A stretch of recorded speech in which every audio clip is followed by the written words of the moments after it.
तेबे आज अर्थात 3 जुलाई गुरुवार संध्या सुधा 12टी जिले में बिजुली घड़घड़ी सहित झड़ वर्षार संभावना रही। 12टी जिले में वर्षा समय पवन बेग प्रति घंटा 40 ରୁ 50 किलोमीटर बेगर बहिब। एसत सबुठ गुरुत्वपूर्ण कथाटी होची आगामी 6 घंटा पर मत्स्यजीवी और समुद्र तटवर्ती लोक मानू समुद्र भितर को न जावाक बारण कर।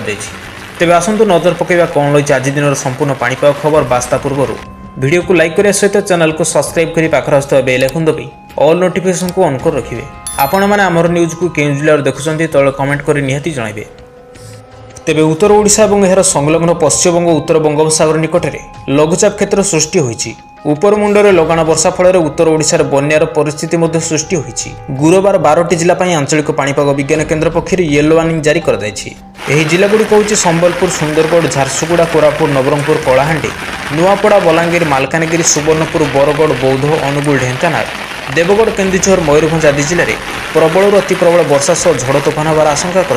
आसंता 5 तारिख पर्यंत राज्य में यह परिस्थिति लगी रही बोली सूचना दी जाइछि। तेबे उत्तर ओडिशा और एहार संलग्न पश्चिमबंग उत्तर बंगोपसागर निकट में लघुचाप क्षेत्र सृष्टि होईछि। उपर मुंडरे लगाण वर्षा फल उत्तर ओडिशार बन्यार परिस्थिति मध्य सृष्टि होईछि। गुरुवार 12टी जिला आंचलिक पाणीपाग विज्ञान केन्द्र पक्षर येलो वार्निंग जारी कर दैछि।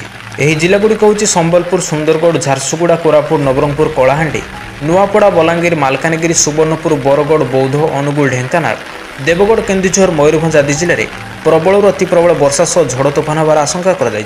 आसंता 5 तारिख पर्यंत राज्य में यह परिस्थिति लगी रही बोली सूचना दी जाइछि। तेबे आज अर्थात 3 जुलाई गुरुवार संध्या सुधा 12टी जिले में बिजुली घड़घड़ी सहित झड़ वर्षार संभावना रही। 12टी जिले में वर्षा समय पवन बेग प्रति घंटा 40 ରୁ 50 किलोमीटर बेगर बहिब। एसत सबुठ गुरुत्वपूर्ण कथाटी होची आगामी 6 घंटा पर मत्स्यजीवी और समुद्र तटवर्ती लोक मानू समुद्र भितर को न जावाक बारण कर। तेबे उत्तर ओडिशा और एहार संलग्न पश्चिमबंग उत्तर बंगोपसागर निकट में लघुचाप क्षेत्र सृष्टि होईछि।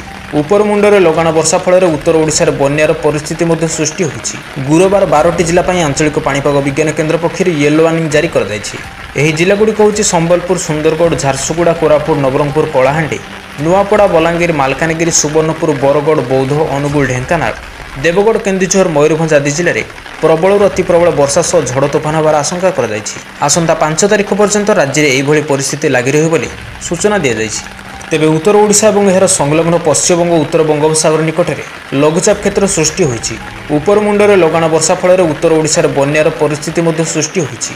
गुरुवार 12टी जिला आंचलिक पाणीपाग विज्ञान केन्द्र पक्षर येलो वार्निंग जारी कर दैछि। एही जिलागुड़िक होछि संबलपुर, सुंदरगढ़, झारसुगुड़ा, कोरापुट, नवरंगपुर, कलाहांडी, नुआपड़ा, बलांगीर, मालकानगिरी, सुवर्णपुर, बरगड़, बौद्ध, अनुगुल, ढेंकानाल, देवगढ़, केन्दुझर